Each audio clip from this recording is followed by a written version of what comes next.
j'espère que vous allez bien. Je reviens avec une nouvelle vidéo concernant l'immunité anti-infectieuse. Vous savez que les termes immunité et infection sont indissociables. Et donc l'objectif de la vidéo, c'est d'expliquer les différents mécanismes et facteurs de l'immunité antibactérienne, antivirale, antiparasitaire et antifongique. Alors, les micro-organismes sont les êtres vivants les plus diversifiés dans le monde. On trouve les bactéries avec les différentes formes, les bacilles, les streptocoques. On trouve les virus comme le virus de l'hépatite B et le virus de l'hépatite C. On a aussi les champignons et les parasites. Alors, nous vivons dans un milieu pollué par ces micro-organismes, mais l'organisme s'oppose à la pénétration de ces pathogènes par une résistance naturelle ou innée en empêchant l'implantation et le développement d'agents pathogènes par des moyens non spécifiques. C'est la différence des barrières physiques, mécaniques, chimiques et microbiologiques. Parmi les barrières physiques, ou bien les barrières mécaniques, on a la peau et la surface des muqueuses qui constituent des barrières efficaces contre l'entrée de la plupart des micro-organismes. Donc, grâce à la peau, les micro-organismes ne peuvent pas pénétrer dans le corps humain. On a parmi les barrières chimiques l'acidité de l'estomac et de la transpiration qui empêche également le développement de micro-organismes incapables de se développer en milieu acide. On a des molécules comme les lysozymes et les défensines qui sont présentes dans les larves, mais aussi les sécrétions muqueuses qui ont une activité antimicrobienne en attaquant la paroi de certains micro-organismes et finalement les cytokines, surtout les interférents de type 1 qui inhibent la réplication virale dans les cellules épithéliales. Donc, les défensines jouent un rôle très important dans la défense innée. Donc, ces molécules ont une action microbicide directe par la formation de canaux perméabilisant la membrane, ce qui altère la machinerie membranaire et la lyse de la cellule cible, mais aussi un effet indirect sur la modulation de la réponse immunitaire par le recrutement et l'activation des cellules immunitaires pour éliminer d'une part les pathogènes et les débris cellulaires et le contrôle de l'inflammation. Donc, vous savez que les agents pathogènes, surtout les micro-organismes, sont caractérisés par des motifs à leur surface. Ces motifs seront reconnus par des récepteurs non spécifiques qui sont présents à la surface des cellules immunitaires innées, c'est-à-dire à la surface des phagocytes, des cellules dendritiques, des granulocytes, etc. Donc, ces motifs sont appelés Pathogen Associated Molecular Patterns, c'est-à-dire les motifs associés aux agents pathogènes, qui sont des structures moléculaires retrouvées chez un groupe d'agents pathogènes, ne sont pas retrouvées dans les tissus de l'hôte et qui sont essentiels à la survie des micro-organismes. Donc, les pompes identifient le non-soi microbien. Quelques exemples, le lipopolysaccharide de la paroi des bactéries gram-négatives, le peptidoglycane, les acides lipothécoïques des bactéries gram-positives, les mananes au niveau des levures, les glycolipides des mycobactéries, l'ADN aussi non méthylé, le pont phosphodiester aussi, c'est un pompe, donc l'ARN double print qui est retrouvé chez certains virus. Donc, ces pompes sont reconnues par des récepteurs non spécifiques de l'antigène présents à la surface des cellules de l'immunité innée. Et donc, ces PRR, ce sont des molécules qui reconnaissent et se lient aux pompes. Et elles peuvent être des molécules sécrétées, comme le MBL par exemple, qui permet l'activation de la voie des lectines du complément, la protéine C réactive qui active le complément par la voie classique. Deuxième type de PRR, on a les récepteurs cytoplasmiques à la surface du membrane cytoplasmique comme le TLR1, 2, 4, 5, 6, qui sont capables de reconnaître différents types de pompes. Les récepteurs intracytoplasmiques, c'est-à-dire au niveau nucléaire ici, on a le TLR3, 7, 9 et d'autres. Et donc, si je vais voir la classification de ces récepteurs sont classés en 4 familles selon le ligand qu'ils reconnaissent. On a les TLR qui reconnaissent donc les pompes des bactéries, c'est-à-dire les lipoprotéines, les lipopolysaccharides, la flagelline, etc. On a les CLR ici qui vont reconnaître les motifs associés aux levures, c'est-à-dire aux champignons. On a les RLR qui reconnaissent l'ARN viral et le NLR qui reconnaissent le peptidoglutane. Et ces récepteurs, comme j'ai mentionné au début, sont exprimés sur les cellules phagocytaires, les cellules dendritiques, les lymphocytes aussi, surtout les lymphocytes impliqués dans l'immunité innée, comme natural killer, qui sont des lymphocytes non conventionnels, et les lymphocytes gamma-delta, qui sont fréquemment présents dans les tissus. Et aussi, sur les cellules endothéliales et épithéliales, on peut trouver ces récepteurs. Et donc, la reconnaissance PAM-PRR induit la réponse immunitaire innée. Et donc, voilà, grâce à la reconnaissance des pompes par les PRR, on a l'activation des leucocytes, donc on a la phagocytose, on a la sécrétion des cytokines qui jouent un rôle très important, que ce soit dans le recrutement cellulaire, dans l'activité microbicide accrue, dans l'accroissement de l'hématopoïèse. La fièvre, c'est un signe d'une stimulation, d'une sécrétion importante de cytokines et aussi amplifier l'inflammation. Donc, on a la sécrétion des protéines inflammatoires importantes par le foie. Et aussi, on a les composants hémoraux. Donc, les pompes permettent l'activation du voie du complément, comme j'ai mentionné tout à l'heure. Donc, la voie des lectines par le MBL, la CRP, donc, qui active la voie classique. On a aussi la sécrétion des anticorps naturels pendant la réponse immunitaire innée qui sont capables donc d'activer la voie classique, mais qui est une activation moins importante par rapport à l'activation induite par les anticorps de l'immunité adaptative. Voilà. Donc, je peux conclure à partir de tous ces schémas que l'immunité innée peut être suffisante pour éliminer les germes. Donc, une immunité innée immédiate de 0 à 4 heures permet d'éliminer les agents pathogènes avec un pourcentage de 99%. Puis, une immunité induite précoce permet d'éliminer les agents pathogènes avec un pourcentage de 99,9% donc des agents pathogènes. C'est suite à une faible agression. Donc, lorsqu'on a une faible agression avec les agents pathogènes, plutôt avec les micro-organismes, l'immunité innée suffisante. Mais lorsque ces moyens de défense sont insuffisants, c'est-à-dire on a une forte agression des micro-organismes, ça nécessite la réponse immunitaire adaptative adéquate pour éliminer l'agent pathogène.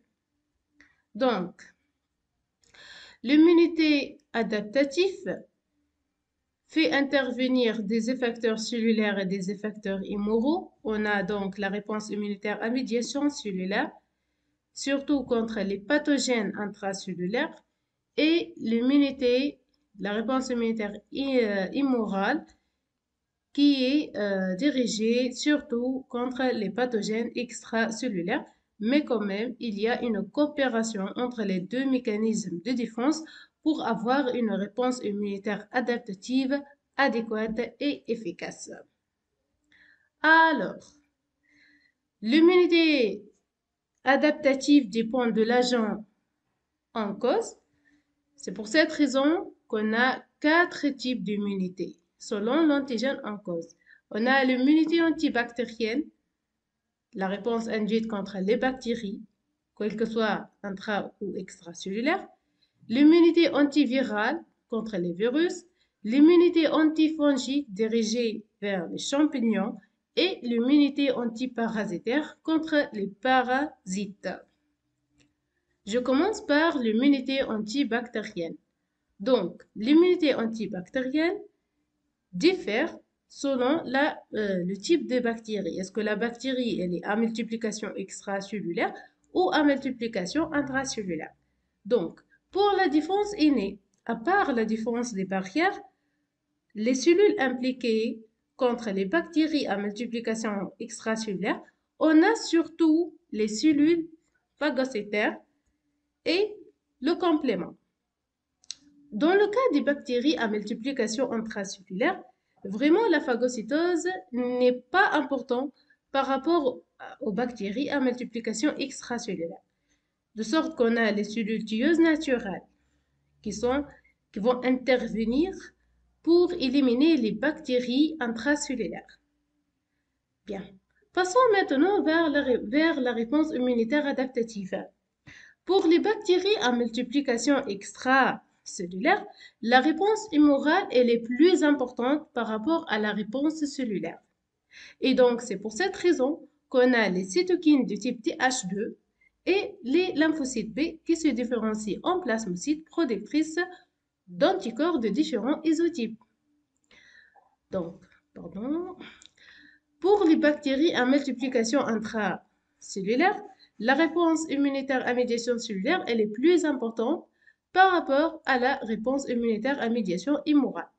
Pour cette raison, on a les cytokines Th1 comme l'interféron gamma et l'interleukine 2 et bien sûr les cellules cytotoxiques spécifiques qui sont les lymphocytes CD8+. Bien. Donc, la réponse antibactérienne dépend de plusieurs facteurs liés à la bactérie elle-même. Donc, les bactéries sont éliminées différemment selon qu'elles soient extra- ou intracellulaires, comme j'ai mentionné, c'est en fait la capacité d'invasion. La structure de la paroi peut aussi influencer la réponse immunitaire, puisque les bactéries gram-positifs, gram-négatifs et les mycobactéries sont reconnues par des TLR différents et présentent une sensibilité différente vis-à-vis de l'lysosine qui est efficace contre les gram-positifs et du complément qui est efficace contre les gram-négatifs. La présence de capsules perturbe les fonctions des phagocytes et du complément.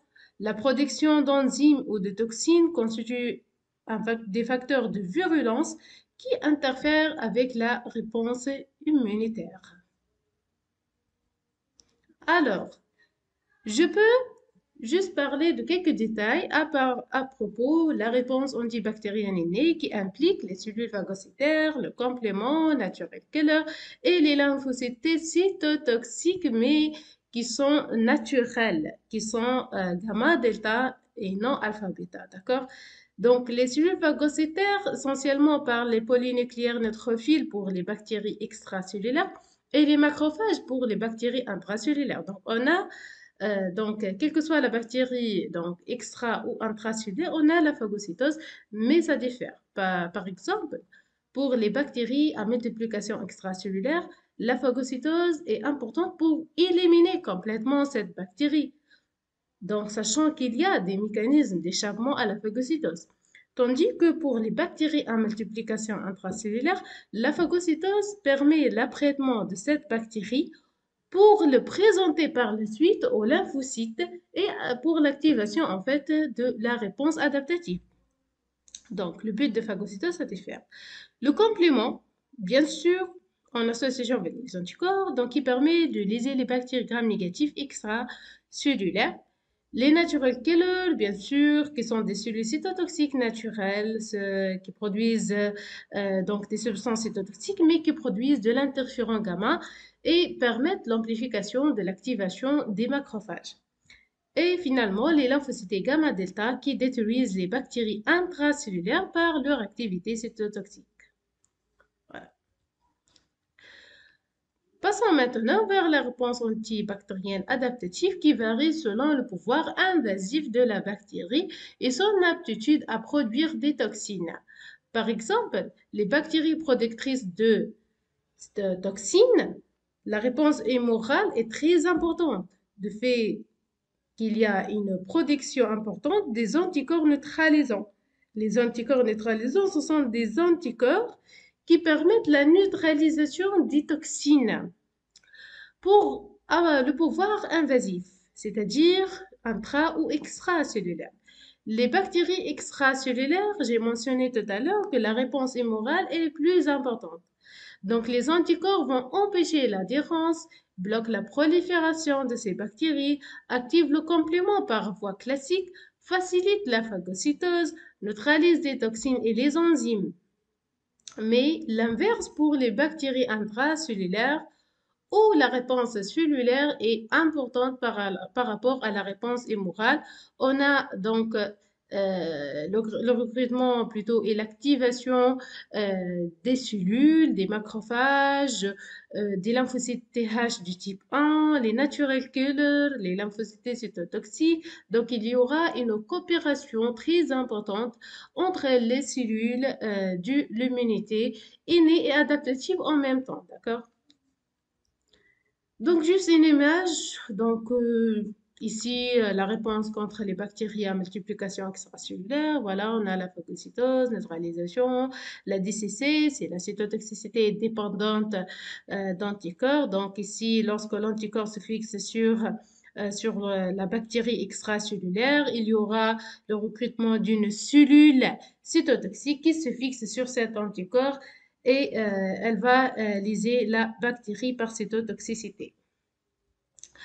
Donc, pour les bactéries à multiplication intracellulaire, bien sûr, on a les cellules cytotoxiques naturelles comme natural killer, lymphocytes, gamma, delta. Mais ici, on peut remarquer que la réponse adaptative est très, très importante pour les bactéries à multiplication intracellulaire. On a donc l'orientation de la réponse immune vers TH1 qui produisent l'interleukine 2, l'interféron gamma, qui permettent l'activation des cellules cytotoxiques qui vont lyser, donc lyser la cellule infectée. On parle de la cellule infectée par cette bactérie intracellulaire, mais aussi il y aura bien sûr l'intervention du anticorps, du complément. Tous les effecteurs sont là, mais juste la différence, c'est au niveau de quelle cellule prédomine l'autre, d'accord? Ici, pour la réponse contre les bactéries extracellulaires, bien sûr, l'anticorps, les anticorps et le complément dominent, d'accord? Tandis que pour les bactéries à multiplication intracellulaire, on a les cellules cytotoxiques qui vont dominer ici pour éliminer les cellules infectées par cette bactérie. Donc, il y aura des stratégies d'échappement des bactéries à la réponse immune, surtout la résistance à la phagocytose, la présence de capsules, par exemple, du sucre qui empêche la fixation des bactéries aux phagocytes, la sécrétion d'enzymes qui empêchent le déroulement normal de la phagocytose, une paroi très résistante aussi permet d'empêcher la phagocytose, tout ça. Alors, maintenant, on va voir ensemble plutôt l'immunité antigirale.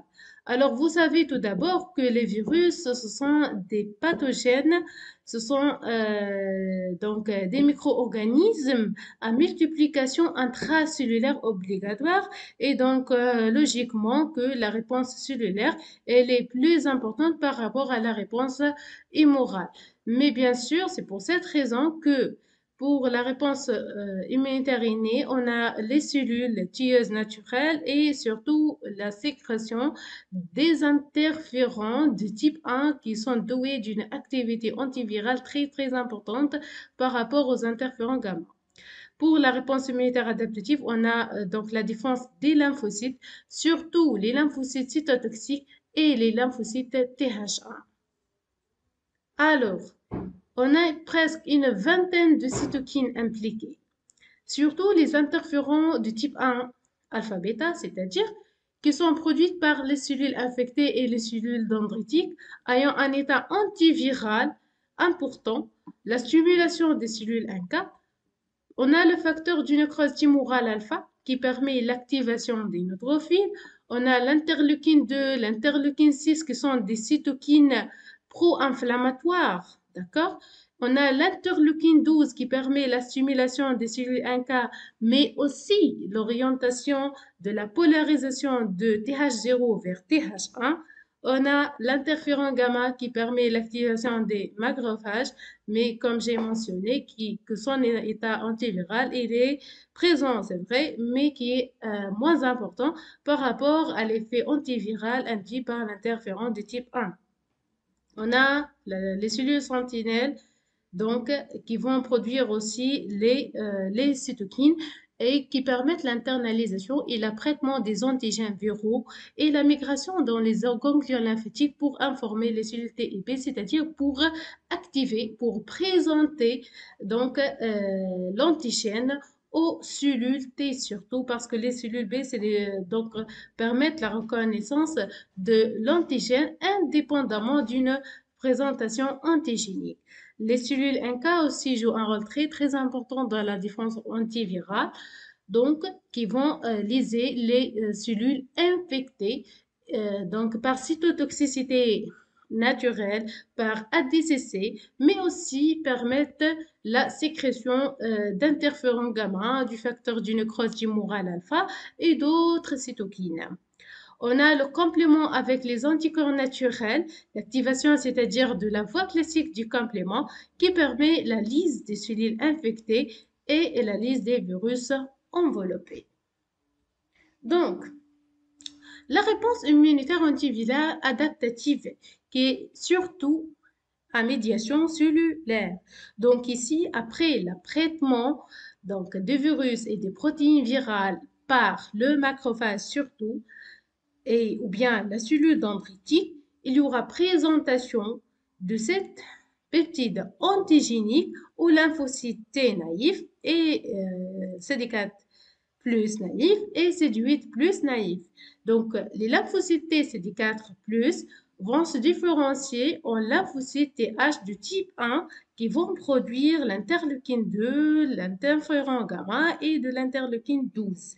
Mais aussi, en même temps, une cellule infectée est reconnue par une cellule cytotoxique, lymphocyte CD8+, qui se différencie en lymphocyte cytotoxique et qui permet la lyse d'une cellule infectée, Voilà. Mais on peut remarquer aussi la présence de l'activité des lymphocytes B. Donc, on a les plasmocytes, la production d'anticorps d'isotype IgM surtout et IgG. Et cette commutation de classe se fait en fonction de cytokines produites par les lymphocytes TH de type 1. Voilà, donc, on peut voir ici le rôle des anticorps dans la réponse antivirale. Les anticorps permettent la neutralisation des particules virales libres, permettent l'opsonisation des particules virales, ce qui facilite la phagocytose, permettent l'activation de la voie classique de complément, ce qui permet la lyse des cellules infectées, permettent aussi l'activation de l'ADCC, c'est-à-dire lorsque les anticorps se fixent sur les cellules infectées, il y aura donc l'intervention des cellules tueuses qui ont le récepteur pour le fragment FC des immunoglobulines, surtout les immunoglobulines IgM et IgG, et ce qui permet la dégranulation de ces cellules permettant la lise de cette cellule infectée. Bien sûr, on peut voir ici le mode d'action des lymphocytes cytotoxiques vis-à-vis la cellule infectée. Soit la lise se fait par apoptose en induisant donc les récepteurs phase ligand, soit la sécrétion de perforine et de coenzymes qui vont activer les caspases et produisent la mort par nécrose. Voilà, on peut voir ici la cinétique de la réponse antivirale. Au début, on a une production importante des interférons du type 1 alpha et bêta. Puis, on a l'intervention des cellules tueuses naturelles, natural killer, et l'amplification par la suite de la réponse adaptative qui fait intervenir les lymphocytes cytotoxiques. Alors, les virus ont des stratégies d'échappement différentes. Donc, je vais voir quelques exemples. Donc, les virus permettent le blocage de la réponse innée en perturbant la phagocytose, en inhibant l'effet donc, des cellules de la réponse innée, en inhibant l'effet du complément. Et donc, il y a quelques exemples ici. Le blocage de la présentation de l'antigène, donc le pathogène devient donc il devient invisible par les cellules immunitaires. C'est-à-dire, si je parle de la présentation sur CMH1, par exemple, les adénovirus produisent une protéine inhibant TAP. Donc, les peptides dérivés d'antigènes viraux ne peuvent plus être chargés sur les molécules de classe A et donc pas de réponse de cellules cytotoxiques. La présentation sur CMH2, par exemple, le virus d'immunodéficience acquise, le virus du sida, réduit le niveau d'expression membranaire des molécules de classe 2. Et pour cette raison, on n'a pas une stimulation suffisante de lymphocytes TH. Bien. Finalement, l'induction d'une immunosuppression généralisée. Les virus peuvent infecter une cellule hôte qui est un acteur clé du système immunitaire, lymphocyte ou macrophage. Modifier la balance. Donc, par exemple, le bébé produit une protéine mime l'interleukine 10, blocage donc de la voie TH2, inhibition de la réponse cellulaire cytotoxique antivirale. Bien. Maintenant, on va voir l'immunité antifongique, c'est-à-dire contre les champignons. La réponse immunitaire innée, donc c'est la défense des polynucléaires, macrophages, dendritiques, compléments, etc. Et la réponse adaptative basée surtout sur les TH du type 1, TH17 et les lymphocytes régulateurs. Donc, si je vois ici, donc pour la réponse antifongique innée, bien sûr, les pompes comme le glycan et les polymananes permettent l'activation des polynucléaires neutrophiles, macrophages, cellules dendritiques, ce qui permet la phagocytose, libération des cytokines et de chimiokines.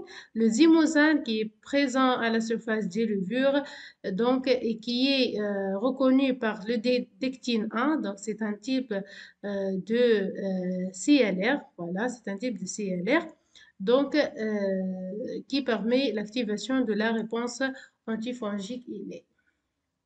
Alors, pour la réponse adaptative, elle est basée sur les lymphocytes de type 1, TH1 et ou TH17. Donc, ici, il y aura la production des cytokines. Vous savez que les lymphocytes helper vont aider les autres cellules via la production des cytokines. Par exemple, l'interleukine 1 bêta, l'interleukine 6 et l'interleukine 23 favorisent la différenciation TH17 qui permet de recruter les polynucléaires et les défensines et entraîne l'inflammation. Donc, la polarisation de TH17 se fait grâce à la présence de ces cytokines et ces cellules permettent l'amplification de l'inflammation. On a l'interleukine 12 qui induit la production d'interférons gamma par les cellules TH1, permettant l'activation des phagocytes et entraînant aussi l'inflammation. Donc, tout ça, on a donc des rôles pro-inflammatoires. Les lymphocytes régulateurs qui vont agir comme une réponse immunostatique dirigée par l'autre pour regarder l'inflammation sous contrôle, c'est-à-dire vont réguler l'inflammation. Voilà, on peut voir ici l'implication des THD7 dans l'immunité antifongique adaptative, mais aussi l'implication du TH du type 1. Donc voilà, donc les TH du type 1 qui produisent l'interféron gamma vont augmenter l'activité du phagocyte contre le champignon. Donc les THD7 qui vont produire l'interleukine 17A et l'interleukine 22. Donc pour recruter ici les polynucléaires neutrophiles pour augmenter l'activité antifongique et aussi l'interleukine 22 qui permet d'amplifier l'activité des cellules épithéliales qui vont produire des peptides antimicrobiens. Alors, ici, donc juste les types de cytokines produites par les THD7. On a les chimiokines, surtout l'interleukine 8. On a le CXCL aussi. On a les cytokines pro-inflammatoires, d'accord, comme l'interleukine 6, l'interleukine 1 bêta, le facteur du cross tumoral qui induit une inflammation locale. Et on a aussi l'induction des molécules de costimulation, ce qui permet d'amplifier l'immunité adaptative et aussi donc une influence sur les facteurs de croissance hématopoïétique, donc la production plutôt des facteurs de croissance hématopoïétique, ce qui permet l'expansion des progéniteurs neutrophiles monocytes. Donc voilà, on a donc expansion des progéniteurs neutrophiles et monocytes, migration vers le site inflammatoire, infiltration, inflammation locale et induction de l'immunité adaptative. Les stratégies d'échappement des champignons à la réponse immune. Donc, les champignons utilisent de multiples stratégies pour déjouer le système immunitaire, entre autres l'épaississement de la paroi, leur confère une résistance au complexe d'attaque membranaire formé par l'activation du complément. La production d'enzymes comme le catalase, de superoxydase dismutase, qui sont capables de contrer les ROS produites par les cellules de l'immunité innée. La production de toxines aux effets immunosuppresseurs. Donc, maintenant, l'immunité antiparasite. Ici, une classification simple des parasites. On a les protozoaires et les helminthes. Les protozoaires, d'accord, qui peuvent être extracellulaires ou intracellulaires, et les helminthes, soit les nématodes, les vers-rangs, les trématodes et les cystodes qui sont, on dit les plats helminthes ou bien les vers plats, les vers. Voilà. Donc, la défense donc, antiparasitaire dépend du type de parasite. Est-ce qu'il s'agit d'un protozoaire ou helminthe? Est-ce qu'il s'agit d'un protozoaire extracellulaire ou intracellulaire? Donc, pour la défense antiprotozoaire extracellulaire, bien sûr, on a pour l'immunité innée les polynucléaires, les macrophages, le complément, etc. Pour l'immunité adaptative, bien sûr, la RIMH qui domine. À propos les protozoaires intracellulaires, on a les cellules tueuses naturelles et les lymphocytes cytotoxiques et les TH du type 1 pour l'immunité adaptative. Donc, il s'agit d'une réponse immunitaire à médiation cellulaire qui est très importante ici. Pour la défense anti-helminthe, on peut remarquer ici la présence des polynucléaires eosinophiles et mastocytes pendant la réponse innée et les LB et les TH du type 2 pendant la réponse adaptative. Donc, ce qui m'intéresse, c'est la réponse anti-helminthe adaptative. Donc, voilà.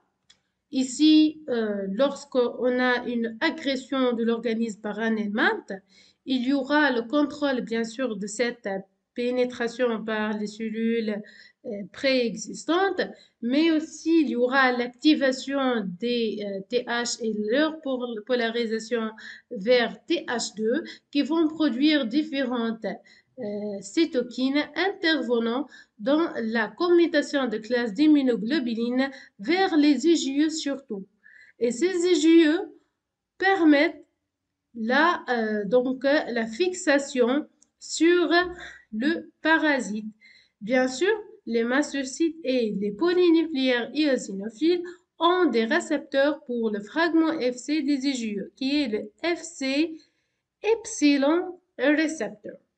Et après la protection des IgE par les LP, donc, qui se fixent, comme j'ai mentionné, sur le parasite, ces cellules vont se fixer sur le fragment Fc des IgE, ce qui permet la dégranulation des mastocytes et des polynucléaires eosinophiles permettant la lyse de verre, voilà, ou bien du parasite elle-même.